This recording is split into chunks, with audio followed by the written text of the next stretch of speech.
के नंबर से सुबह से बातचीत हो रही है, आपकी स्क्रीन पे नंबर्स आएंगे और साथ ही साथ आज स्टॉक की प्राइस परफॉर्मेंस भी आएगी। और इस क्वार्टर के नंबर से बातचीत करने के लिए हमारे साथ Shri Pravir Sinha, CEO and MD Tata power के जुड़ चुके हैं इस वक्त। एक बार टाटा पावर का इंट्रोडक्टिव प्राइस भी रखिएगा। सर नमस्कार, कार्यक्रम में स्वागत है आपका। और सबसे पहले एक बार आपके पूरे परिवार को और टाटा पावर समूह को दीपावली की बहुत बहुत शुभकामनाएं। मैं इस डिस्कशन को थोड़ा सा कुछ फिगर्स के साथ स्टार्ट करना चाहूँगा।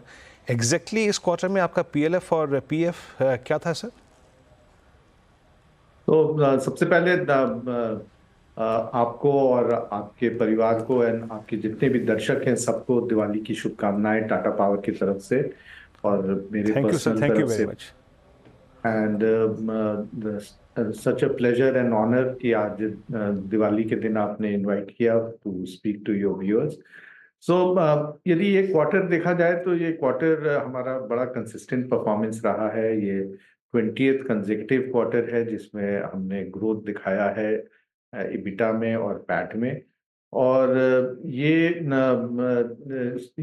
ये दर्शाता है कि हमारा जो एग्जिस्टिंग बिजनेस है, चाहे वो हमारा जनरेशन बिजनेस हो या ट्रांसमिशन डिस्ट्रीब्यूशन या रिन्यूएबल, सब अच्छे कर रहे हैं। रिन्यूएबल में हमने एक बड़ा फैक्ट्री लगाया है, 4.3 गीगावाट का सोलर सेल एंड मॉड्यूल का। मॉड्यूल प्लांट पूरे तरीके से चल रहा है। सेल प्लांट में भी हमने 2 गीगावाट का काम प्रोडक्शन शुरू कर दिया है और बैलेंस 2 गीगावाट नवंबर में आ जाएगा। तो इस क्वार्टर में, नेक्स्ट क्वार्टर में जो Q3 है, सेल भी स्टेबलाइज हो जाएगा। तो आप देखिएगा कि कंसिस्टेंटली हमारे कैपेसिटी एडिशंस बड़े सारे हो रहे हैं, न्यू प्रोजेक्ट्स लग रहे हैं और इसी के कारण आप एक अच्छा परफॉर्मेंस देख पा रहे हैं टाटा पावर का। अच्छा सर, ये इस बार थोड़ी सी पावर डिमांड थोड़ी सी कम थी because of I think good monsoon. अभी एग्जिस्टिंग रनिंग क्वार्टर में जो पावर डिमांड है वो कैसी नजर आ रही है आपको? तो पावर डिमांड जैसा कि पिछले क्वार्टर में बहुत बारिश हुई, पूरे क्वार्टर में बारिश रही। इनफैक्ट अक्टूबर तक ये बारिश चली है काफी शहरों में, काफी जगह में। तो ये इससे थोड़ा सा म्यूटेड रहा था, बट पर से जेनरिकली काफी डिमांड रहा है पावर का। अभी भी, आज भी शाम को 6 बजे से रात के 11-12 बजे तक काफी डिमांड रहता है और शॉर्टेज भी हो जाता है थोड़ा सा। तो आप ये देखिए कि कंसिस्टेंटली, चाहे हमारे इंडस्ट्रीज हैं या हमारे कमर्शियल इस्टेब्लिशमेंट्स, IT कंपनीज, इसके साथ साथ रेसिडेंशियल कंज्यूमर, शहर में, गांव में, सबका डिमांड बढ़ता चला जा रहा है। More electrical equipments are being used, more of data centres आ रहे हैं जिनमें और भी ज्यादा खपत होगी। काफी जगह हमने देखा है कि इलेक्ट्रिक बसेस लग रहे हैं। तो इलेक्ट्रिक बसेस के लिए आपके वहाँ चार्जर्स जो लगाने होते हैं उनके लिए एक एडिशनल कैपेसिटी तैयार करना पड़ता है। तो आप देखिएगा कि पावर कंजम्पशन कम नहीं हो रहा है, बढ़ ही रहा है। और इनफैक्ट पिछले 2 सालों में करीब 9 से 10% हर साल ग्रोथ हुआ था और कोई कोई स्टेट में तो 20-25% ग्रोथ है। तो I I think going forward demand बढ़ते ही चला जाएगा। नए यूसेज एंड एप्लीकेशंस आएंगे पावर के। एंड एक ये अच्छा समय है पावर कंपनियों के लिए, चाहे वो पावर सप्लाई, जनरेशन, डिस्ट्रीब्यूशन या मैन्युफैक्चरिंग में है ऑफ इलेक्ट्रिकल ओके, इक्विपमेंट्स, उन सब के लिए। जी हाँ। अच्छा सर, सोलर EPC डिवीज़न में आपका बिजनेस ग्रोथ कैसा रहा इस बार और यहाँ पे ट्रैक्शन कैसा है और जो इसका आउटस्टैंडिंग ऑर्डर बुक है सोलर EPC में वो कितना है? तो करीब अभी 15,000 हमारे पास ऑर्डर बुक है उसका। और काफी सारे प्रोजेक्ट्स इस साल हाँ। लगेंगे और काफी सारे प्रोजेक्ट्स नेक्स्ट ईयर लगेंगे। इस साल हम कोशिश कर रहे हैं जो हमारे थर्ड पार्टी EPC हैं उनको कंप्लीट कर दें मार्च तक, और कुछ अपने भी प्रोजेक्ट्स लगाएं उसके साथ साथ। और जितने हमारे अपने प्रोजेक्ट्स हैं वो सब कंप्लीट करेंगे विद इन FY26। तो बहुत अच्छा ऑर्डर बुक है। और जब हम नए प्रोजेक्ट्स जीतते हैं, चाहे सोलर के हों, विंड के, तो उसको भी हम एग्जीक्यूट करते हैं।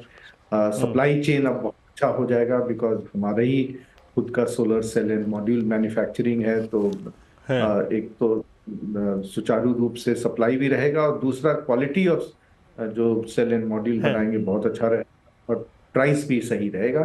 तो आई हैं। थिंक एक एंड टू एंड हम as a integrated power company solution जो लाते हैं, उसमें काफी हम्म। इम्प्रूवमेंट हो गया। कल हम लोग ने बोर्ड ने हम्म। ये भी डिसाइड किया कि हम 1000 मेगावाट का भीवपुरी में पम्प्ड हाइड्रो प्लांट लगाएंगे। तो ये जो क्वेश्चन उठता था कि जी।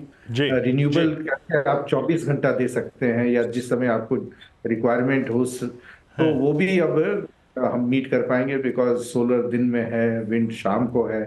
तो जो समय हम्म। आपका हम्म। सोलर और विंड नहीं है, उस समय हम पम्प्ड हाइड्रो से दे सकते हैं, और ये हैं। 365 दे सकते हैं। तो ये बहुत अच्छा एक सोल्यूशन हम लेके आए हैं। ओके। और मैं उम्मीद करता हूं कि इससे जो जी। जी।